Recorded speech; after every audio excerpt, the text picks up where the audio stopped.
the Mindanao, actually, we consider that's not part of the Philippines dati. We have the declaration, no? Di ba? The Sultanate Declaration dati. The Sultan has declared na ayaw namin masama sa ginagawang Pilipinas.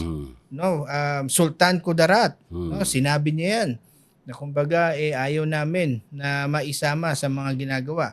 Actually, if you would look the foundation of the right to self-determination na binabanggit natin, there is uprising in the areas of yun nga yung Zambapen, no?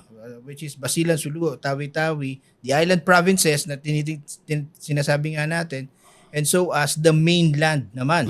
Kasi if you would talk about Bangsamoro, there's this island provinces and etong mainland. Mainland would be the Maguindanao, no? Apelido ko lang yun, Attorney Alex, pero hindi akin yun, ha?